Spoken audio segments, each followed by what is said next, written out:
ಅಂತೂ ಅರ್ಜುನ ಕಥೆ ಮುಗೀತು.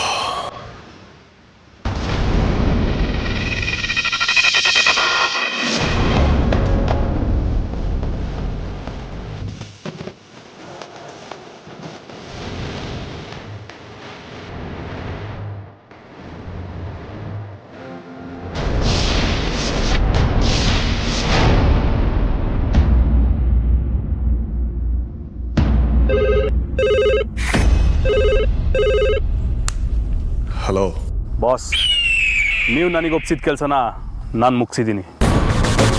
ಇನ್ನು ನನ್ನ ಪೇಮೆಂಟ್ ಸೆಟಲ್ ಮಾಡಿದ್ರೆ ನನ್ನ ಮುಂದಿನ ಕೆಲಸ ನಾನು ನೋಡ್ಕೋತೀನಿ. ದುಡ್ಡಿನ ಬಗ್ಗೆ ಯೋಚನೆ ಮಾಡಬೇಡ. ಮಾತಾಡಿರೋದಕ್ಕಿಂತ ಹೆಚ್ಚಿಗೆ ದುಡ್ಡು ಕೊಡ್ತೀನಿ ನಾನು.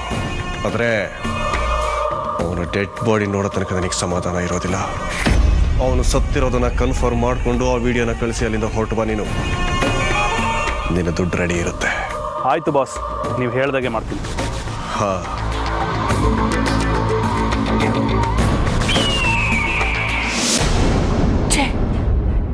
ಇದೆಂತ ಕೆಟ್ಟ ಕನಸು.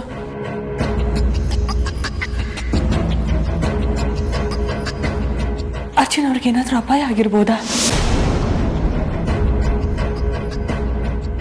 ಕನಸುಗಳು ಮುಂದಿನ ಘಟನೆಗಳ ಸೂಚನೆಗಳು ಅಂತ ಹೇಳ್ತಾರೆ.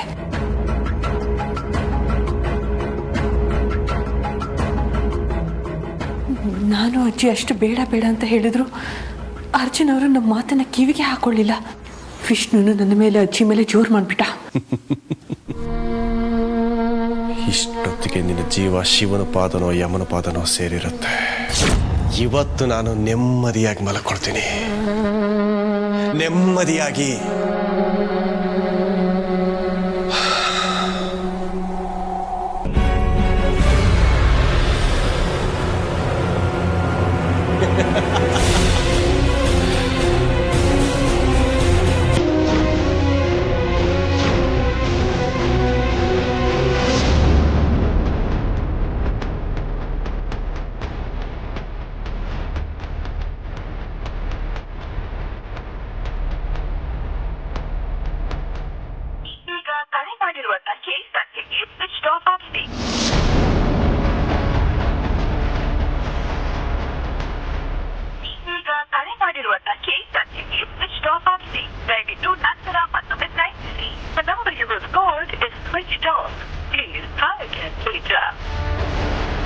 ಇದೇನಿದು? ನಂದವ್ರ ನಂಬರ್ ಬೇರೆ ನನ್ನ ಹತ್ರ ಇಲ್ಲ. ಈಗೇನು ಮಾಡೋದು?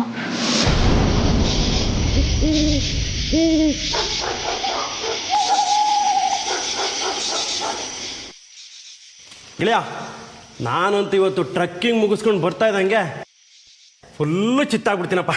ಸ್ಲೀವ್ಲೆಸ್ ಬನಿಯನ್ ಬೇರೆ ಹಾಕ್ಬಿಟ್ಟಿದ್ದೀನಿ. ಈ ಚಳಿನ ತಡ್ಕೊಳಕ್ಕೆ ಆಗ್ತಾ ಇಲ್ಲ. ನಾನು ಅಷ್ಟೇ ಫುಲ್ ಬೇರೆ ಬಿಟ್ಕೊಳ್ತೀನಿ. ಅಯ್ಯೋ ಚೈಲ್ಡು, ಅಲ್ಲ ಕಣೋ, ಈ ವೆದರ್ಗೆ ಬಿಯರ್ ಬಿಟ್ಕೋತಾನಂತೆ. ಬಿಯರ್ ಎಲ್ಲ ವರ್ಕೌಟ್ ಆಗಲ್ಲಮ್ಮ. ಹಾರ್ಸ್ ರಮ್ಮು ಓಡ್ಕನೋ ಇದ್ರೆ ವರ್ಕೌಟ್ ಆಗುತ್ತೆ ನೋಡಪ್ಪ. ಏಯ್, ಏನೋ ನಿನ್ನ ಚೈಲ್ಡ್ ಅನ್ಬಿಟ್ಟ ಅವನು. ಇದು ನನಗೆ ಇನ್ಸಲ್ಟ್ ಅಪ್ಪ. ನೋಡು, ರಮ್ಮೋ ವಿಸ್ಕಿನೋ ನೀನು ಏರ್ಸ್ಲೇಬೇಕು. ನನ್ನ ಜವಾಬ್ದಾರಿ. ನೀ ಏನು ಬೇಕಾದ್ ಮಾಡು. ಹಂಗಂತೀಯ? ಸರಿ ಬಿಡು, ಫಿಕ್ಸ್. ಇದು ಇದು ಕಣಲ್ಲ ಗಂಡಸ್ರಾಡೋ ಮಾತು ಅಂದರೆ. ಏನೋ ಇದು, ನಮ್ಮ ಹೀರೋ ಎಷ್ಟೊತ್ತಾದರೂ ಬರಲಿಲ್ಲ. ಏಯ್, ಯಾಕೋ ಯಾವಾಗಲೂ ಅವ್ನು ಹಿಂದೆನೇ ಬಿದ್ದಿರ್ತೀಯ? ಒಂದೆರಡು ನಿಮಿಷ ಇರು, ಬರ್ತಾನೆ. ಬರ್ತಾನೆ. ನಮ್ಮ ದೇವ್ರ ಸತ್ಯ ನಮಗೆ ಗೊತ್ತಿಲ್ವೇನೋ.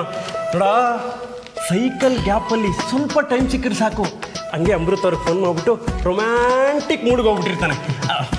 ನಾವೆಲ್ಲ ಈ ಲೈಲಾ ಮಜ್ನು, ರೋಮಿಯೋ ಜೂಲಿಯಟ್ನ ನೋಡಿಲ್ಲ. ಆದರೆ ನನಗನ್ಸೋದು ಏನು ಗೊತ್ತಾ, ಹೋದ ಜನ್ಮದಲ್ಲಿ ಲೈಲಾ ಮಜ್ನು ಆಗಿಬಿಟ್ಟಿದವರು ಈ ಜನ್ಮದಲ್ಲಿ ಅರ್ಜುನ್ ಅಮೃತ ಆಗಿಬಿಟ್ಬಿಟ್ಟಿದ್ದಾರೆ ಅಂತ ಅನ್ನಿಸ್ತಿದೆ. ಹೌದೌದು ಅಂತ ಇಲ್ಲೇ ಇದ್ರೆ ಟ್ರೆಕ್ಕಿಂಗ್ ಸೀನ್ ಕ್ಯಾನ್ಸಲ್ ಆಗಿ ಲವ್ ಸೀನ್ ಬಂದ್ಬಿಡುತ್ತೆ. ಬಾ ಕರ್ಕೊಂಬರೋಣ, ಬಾ. ಅರ್ಜುನ್ ಅರ್ಜುನ್ ಅರ್ಜುನ್ ಅರ್ಜುನ್ ಅರ್ಜುನ್ ಅರ್ಜುನ್ ಅರ್ಜುನ್ ಹೇಯ್, ಅವ್ನು ಬಾಗಿಲು ತೆಗಿತಾ ಇಲ್ಲ. ಅಲ್ಲಿ ಕಿಟಕಿ ಹತ್ರ ಹೋಗ್ಬಿಟ್ಟು ಕಿಟಕಿಲಿ ನೋಡ್ತಾ ಅವ್ನು ಏನೇನು ರೊಮ್ಯಾಂಟಿಕ್ ಆಗಿ ಮಾತಾಡ್ತಾ ಇದ್ದಾನೆ ಅಂತ ಕೇಳಿಸ್ಕೊಳ್ಳೋಣ. ನೋಡಿ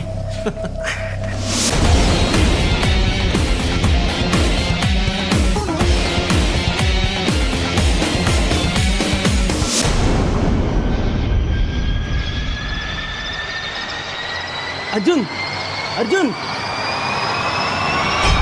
ಅರ್ಜುನ್ ಅರ್ಜುನ್ ಎದೇಳೋ ಬಿದ್ದಿದ್ದಾನೆ. Arjun Arjun Arjun Arjun something is wrong. Manager ಬೇಗ ಕೀ ತಗೊಂಬನ್ನಿ.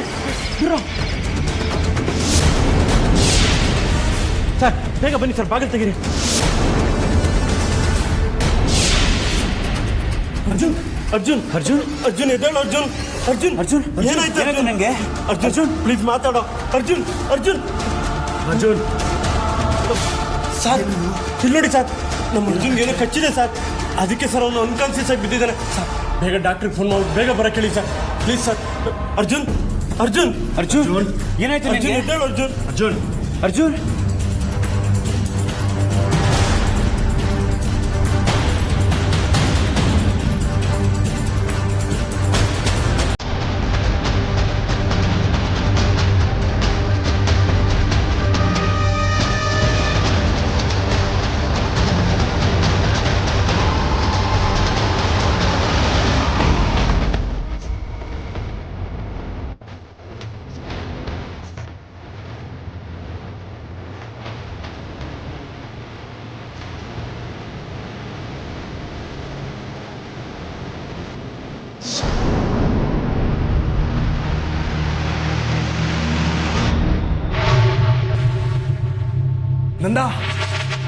ನಂದ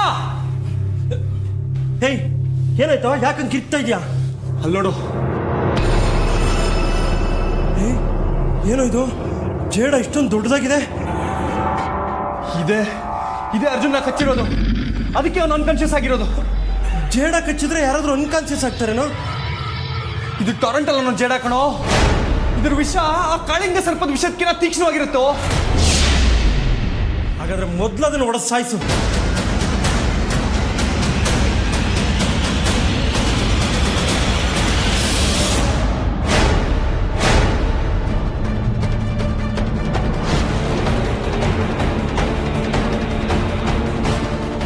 ಸರ್ ಹಾಂ, ಡಾಕ್ಟ್ರು ಆನ್ ದ ವೇ ಇದ್ದಾರೆ. ಅವ್ರದ್ದು ಫೋನ್ ಸಿಗ್ತಿರಲ್ಲ, ಸೊ ಅದಕ್ಕೆ ಲೇಟ್ ಆಯಿತು. ಇಲ್ಲಿ ಜೇಡಗಳು ಜಾಸ್ತಿ ಇದಾವ. ಹೇಳಿ ಕೇಳಿದ್ದು ಮಲೆನಾಡು ಪ್ರದೇಶ, ಇಲ್ಲಿ ಜೇಡ ಜಿಗಣೆ ಎಲ್ಲ ಸಾಮಾನ್ಯ. ಸೊ ಅವ್ರು ಹೇಗಿದ್ರು ಬರ್ತಾರೆ, ನಾನು ಕರ್ಕೊಂಡ್ಬರ್ತೀನಿ. ಸರಿ ಸರ್.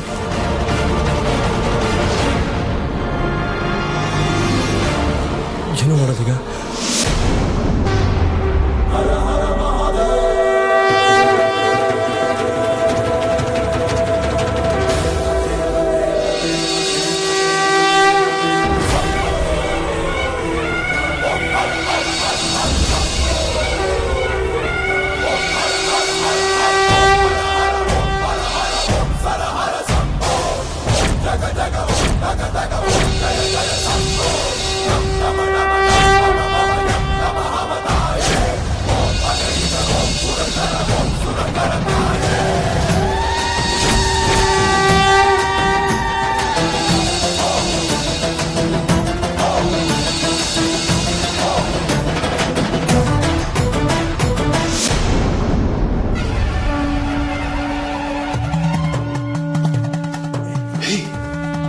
ಅರ್ಜುನ್ ಪ್ರಜ್ಞೆ ಬರ್ತಿರೋ ಆಗಿದೆ.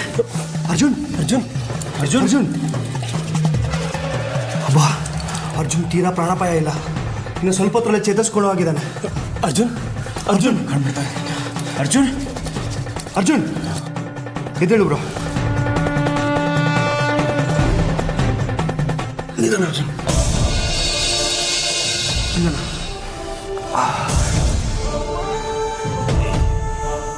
ನಾನು ಯಾಕೋ ಇಲ್ಲಿ ಮಲಗಿದ್ದೀನಿ, ನೀವಲ್ಲ ಯಾಕೆ ಇಷ್ಟೊಂದು ಟೆನ್ಷನ್ ಆಗಿದ್ದೀರಾ? ಅಲ್ಲಿ ನೋಡು.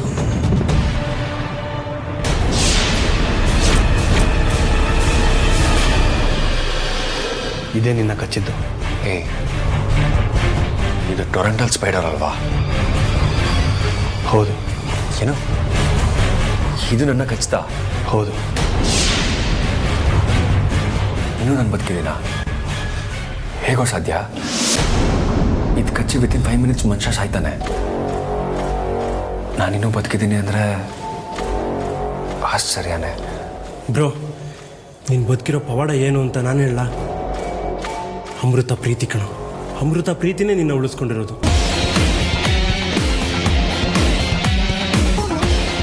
ಪ್ರೀತಿಗಿರೋ ಶಕ್ತಿ ಯಾವ ದೇವ್ರಿಗೂ ಇಲ್ಲ ಕಣೋ. ಪ್ರೀತಿ ಮಾಡೋ ಪವಾಡನ ಯಾವ ಅವಧೂತನೂ ಮಾಡೋಕ್ಕಾಗಲ್ಲ. ಇರ್ಬೋದು, ಆದರೆ ಇದು ಆಫ್ರಿಕಾ ಖಂಡದಲ್ಲಿರೋ ಜೇಡ. ನಮ್ಮ ದೇಶದಲ್ಲಿ ಇದು ಇಲ್ಲವೇ ಇಲ್ಲ. ಆದರೂ ಕಾಳಿಂಗಪುರಕ್ಕೆ ಇದು ಹೇಗೆ ಬಂತು? ಅದು ನನ್ನ ರೂಮ್ಗೆ.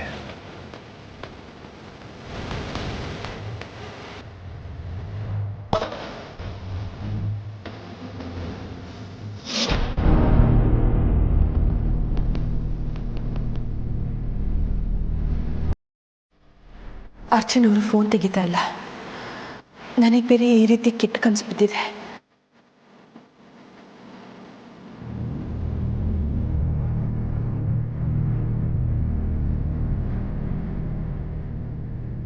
ಹಾಗಾದ್ರೆ ಅರ್ಜುನ್ ಅವರು ಅಪಾಯದಲ್ಲಿರೋದಂತೂ ಸತ್ಯ.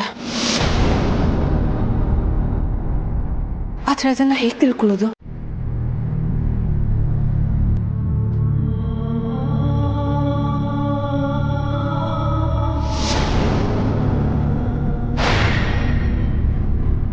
ಇದೇನು ಮೇಲ್ ಲೈಟ್ ಆನ್ ಆಗೇ ಇದೆಯಲ್ಲ?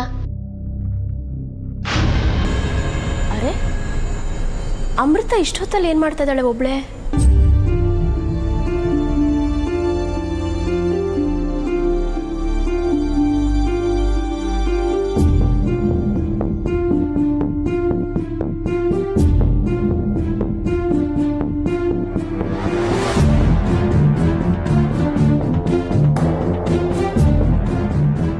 ಅಮೃತ, ಅತ್ತೆ, ಅಮೃತ ಯಾಕಮ್ಮ ಇಲ್ಲಿ ನಿಂತಿದ್ಯಾ? ನಿದ್ದೆ ಬರ್ಲಿಲ್ವಾ? ಇಲ್ಲ ಅತ್ತೆ. ಯಾಕೆ, ಏನಾಯ್ತು? ಏನೋ ಕೆಟ್ಟ ಕನಸು. ಯಾರ ಬಗ್ಗೆ? ಅರ್ಜುನ್ ಅವ್ರಿಗೆ ಏನೋ ಅಪಾಯ ಆದಾಗೆ. ಹಾಗೇನೂ ಇಲ್ಲಮ್ಮ, ಅವನು ನಿನ್ನ ಜೊತೆ ಇಲ್ಲ ಅಂತ ನೀನು ಯೋಚನೆ ಮಾಡ್ಕೊಂಡು ಮಲಗಿರ್ತೀಯ, ಅದಕ್ಕೆ ಆ ಥರ ಕನಸು ಬಿದ್ದಿರುತ್ತೆ. ಒಂದು ಕೆಲಸ ಮಾಡು, ಅವನಿಗೆ ಫೋನ್ ಮಾಡಿ ಮಾತಾಡು. ನಾನು ಅರ್ಜುನ್ ಅವ್ರಿಗೆ ಫೋನ್ ಮಾಡಿದ್ದೆ, ಅವ್ರು ತೆಗಿತಾ ಇಲ್ಲ. ಹೌದಾ? ಯಾಕೆ? ಅಲ್ಲಮ್ಮ, ಅವನು ಕಾಳಿಂಗಪುರಕ್ಕೆ ಡ್ರೈವ್ ಮಾಡ್ಕೊಂಡು ಹೋಗಿದ್ದಾನೆ. ಅದೇನು ಇಲ್ಲೇ ಹತ್ರದಲ್ಲಿದೆಯಾ? ಸುಸ್ತಾಗಿರಬೇಕು, ಅದಕ್ಕೆ ಅವ್ನು ಫೋನ್ ತೆಗಿತಾ ಇಲ್ಲ. ನೋಡು, ನೀನು ಇಷ್ಟಕ್ಕೆಲ್ಲ ಗಾಬರಿ ಮಾಡಿಕೊಂಡ್ರೆ ಹೇಗೆ? ಅಲ್ಲ, ನಾನು ಗಾಬರಿ ಆಗಿದ್ದಾಗ ನನಗೆ ಸಮಾಧಾನ ಮಾಡ್ತಾ ಇದ್ದವಳು ನೀನು, ಧೈರ್ಯ ಹೇಳ್ತಾ ಇದ್ದವಳು ನೀನು. ಅದೇನೋ ಹೇಳ್ತಾರಲ್ಲ, ಬುದ್ಧಿಗೆಟ್ಟೋ ನಿದ್ದೆಗೆಟ್ಟೋ ಅಂತ, ಗಾದೆನೇ ಇದೆಯಲ್ಲ. ನಿದ್ದೆಗೆಟ್ಟರೆ ಬುದ್ಧಿ ನಮ್ಮ ಕೈಯಲ್ಲಿರಲ್ಲ. ನೋಡು, ನಾಳೆ ಬೆಳಗ್ಗೆ ನಾನೇ ಫೋನ್ ಮಾಡಿಕೊಡ್ತೀನಿ, ನಿನಗೂ ಅವ್ರಿಗೂ ಮಾತಾಡಿಸ್ತೀನಿ, ಸರಿನಾ? ಈಗ ಹೋಗಿ ಮಲ್ಕೊಮ್ಮ, ಹೋಗು. ಸರಿ ಅತ್ತೆ.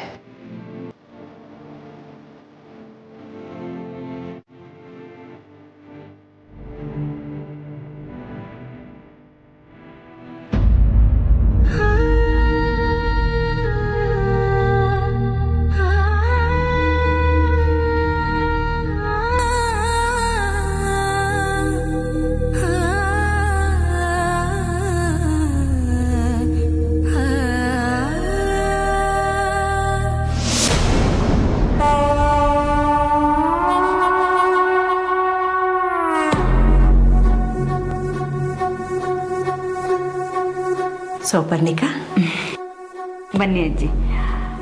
ನನಗೆ ಗೊತ್ತಿತ್ತು ನೀವಿಲ್ಲಿಗೆ ಬಂದೇ ಬರ್ತೀರಾ ಅಂತ.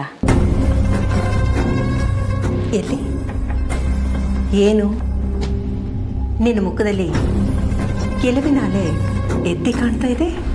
ಹೌದು ಅಜ್ಜಿ, ನಾನು ಯಾವತ್ತು ಈ ಮನೆಗೆ ನಾಗಿಣಿ ನಾಶಕ್ಕೆ ಅಂತ ಕಾಲಿಟ್ನೋ ಅವತ್ತೇ ನಾನೇ ಗೆಲ್ಲಬೇಕು ಅನ್ನೋದನ್ನ ಶಪಥ ಮಾಡಿಬಿಟ್ಟಿದ್ದೀನಿ. ಅಜ್ಜಿ, ನಿಮಗೊಂದು ವಿಷಯ ಗೊತ್ತಾ? ಇದುವರೆಗೂ ನಾನು ಕೈ ಇಟ್ಟ ಕೆಲಸದಲ್ಲಿ ಯಾವತ್ತೂ ಸೋತಿಲ್ಲ. ನಾನು ಹೆಣ್ದಿರೋ ಸಂಚಿನ ಸರಪಡಿಯಲ್ಲಿ ಆ ನಾಗಿನಿ ಸಿಕ್ಕಿ ವಿಲವಿಲ ಅಂತ ಒದ್ದಾಡ್ತಾಳೆ. ಆಗ ಅವಳೇ ನಾಗಿಣಿ ಅನ್ನೋದು ಮನೆಯವ್ರಿಗಲ್ಲ, ಊರಿಗೆಲ್ಲ ಗೊತ್ತಾಗತ್ತೆ. ನೋಡು, ಅದೇನು ಸಂಚು ಮಾಡಿದ್ಯೋ, ಅದೇನು ಸರಪಣಿ ಹೇಳ್ತಿದ್ಯೋ, ನನಗೂ ಸ್ವಲ್ಪ ಹೇಳು. ನಾನು ಕೇಳಿ ಸಂತೋಷ ಪಡ್ತೀನಿ. ಹಾಂ, ಅಜ್ಜಿ ಆಗೋದನ್ನೆಲ್ಲ ಮುಂಚೆನೆ ಹೇಳಿದ್ರೆ ಆನಂದ ಎಲ್ಲಿರುತ್ತೆ, ಆಶ್ಚರ್ಯ ಎಲ್ಲಿರುತ್ತೆ? ನಾಳೆ ಬೆಳಿಗ್ಗೆ ನೀವು ಹೇಳೋದು ಆ ದೇವ್ರ ಸುಪ್ರಭಾತದಿಂದ ಅಲ್ಲ, ಆ ನಾಗಿಣಿ ಆರ್ತನಾದದಿಂದ. ಅಂದರೆ ನಾನು ನಿರ್ಮಿಸಿರೋ ಸಂಚಿನ ಸಂಕೋಲೆಯಿಂದ ಆ ನಾಗಿಣಿ ತಪ್ಪಿಸ್ಕೊಳ್ಳೋದಕ್ಕೆ ಸಾಧ್ಯನೇ ಇಲ್ಲ. ಅಜ್ಜಿ, ನಿಮ್ಮ ಶತ್ರು ಆ ನಾಗಿಣಿ ನಿಮ್ಮ ಕಣ್ಮುಂದೆನೇ ಹೇಗೆ ಹಿಂಸೆ ಅನುಭವಿಸ್ತಾಳೆ ಅನ್ನೋದನ್ನ ನೀವೇ ನೋಡುವಿರಂತೆ. ಅಲ್ಲಿವರೆಗೂ ಸ್ವಲ್ಪ ಸಮಾಧಾನದಿಂದ ಇದ್ಬಿಡಿ.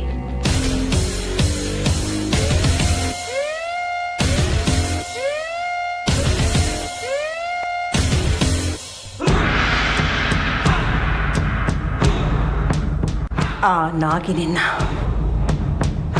ಮಟ್ಟ ಹಾಕಿ ಚಟ್ಟ ಕಟ್ಟೋದಕ್ಕೆ ನನ್ನ ಸಹಾಯಕ್ಕೆ ಇವಳು ಸರಿಯಾದ ಸಮಯಕ್ಕೆ ಬಂದಿದ್ದಾಳೆ. ಇವಳು ಕಾಲಿಟ್ಟ ಗಳಿಗೆಯಿಂದಾದ್ರು ಆ ನಾಗಿನಿ ನನ್ನ ಮನೆಯಿಂದ ಹೊರಗಡೆ ಹೋದ್ರೆ ಸಾಕು.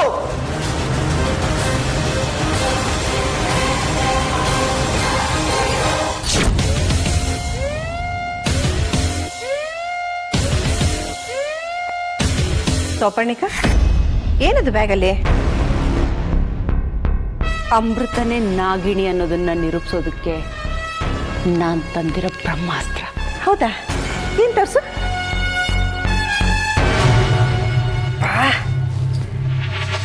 ನಾತಾಳಿ ಸೊಪ್ಪು. ಇಷ್ಟೊಂದು ಸೊಪ್ಪು ನಿಂಗೆ ಎಲ್ಲಿ ಸಿಕ್ತು ನಮ್ಮೂರಲ್ಲಿ? ಈ ನಾಗದಾಳೆ ಸೊಪ್ಪಿಗೋಸ್ಕರ ಎಲ್ಲೆಲ್ಲಿ ಅಲೆದು ಹುಡುಕಿ ತಂದಿದ್ದೀನಿ ಅನ್ನೋದು ನನಗೆ ಮಾತ್ರ ಗೊತ್ತಿದೆ. ತುಂಬ ಒಳ್ಳೆ ಕೆಲಸ ಮಾಡಿದ್ಯಾ. ಈ ಸೊಪ್ಪಿನ ಘಾಟಿಗೆ ಅಮೃತ ಒದ್ದಾಡ್ತಾಳೆ. ಅಜ್ಜಿ, ಅವಳು ಒದ್ದಾಡೋದ್ರಲ್ಲೇ ಗೊತ್ತಾಗೋಗುತ್ತಲ್ಲ ಅವಳೇ ನಾಗಿಣಿ ಅನ್ನೋದು. ಅಷ್ಟು ಸಾಕಲ್ವಾ? ಅಷ್ಟು ಸುಲಭ ಅಲ್ಲ ಅವಳು ನಾಗಿನಿ ಅಂತ ನೀನು ಸಾಬೀತು ಮಾಡೋಕ್ಕೆ. ನೀನು ಆಪ್ತ ತಂತ್ರನ ಉಪಯೋಗಿಸಿದ್ರೆ ಅವಳದ್ರಿಂದ ತಪ್ಪಿಸ್ಕೊಳ್ಳೋಕ್ಕೆ ನೂರು ತಂತ್ರನ ಉಪಯೋಗಿಸ್ತಾಳೆ. ಅಜ್ಜಿ, ನೀವು ಹೇಳೋದು ಬೇರೆ ವಿಚಾರಗಳಲ್ಲಿ ಇರ್ಬೋದು, ಆದರೆ ಈ ನಾಗದಾಳೆ ಸೊಪ್ಪಿನ ವಿಚಾರದಲ್ಲಿ ಅಲ್ಲ. ಇದಿರೋ ಕಡೆ ನಾಗರ ಹಾವುಗಳು ಸುಳಿಯೋದಿರ್ಲಿ, ತಲೆ ಕೂಡ ಹಾಕಿ ಮಲ್ಗೋದಿಲ್ಲ. ಈ ನಾಗದಾಳೆ ಸೊಪ್ಪಿನ ಘಾಟಿನ ಪ್ರಭಾವದಿಂದ ಅವಳು ಹೇಗೆ ಒದ್ದಾಡ್ತಾಳೆ ಅನ್ನೋದನ್ನ ನೀವೇ ನೋಡಿರುತ್ತೆ. ಒದ್ದಾಡ್ತಾಳೆ. ಇದಂತೂ ಸತ್ಯ. ಒಂದು ಸಲ ಮನೆಯವರು ಮುಂದೆ ಆ ಅಮೃತನೇ ನಾಗಿನಿ ಅಂತ ಸಾಬೀತಾಗ್ಲಿ, ಆಗ ಅವಳಿಗೆ ತೋರಿಸ್ತೀನಿ ಈ ತ್ರಿವೇಣಿ ಯಾರು ಎಂತವಳು ಅಂತ.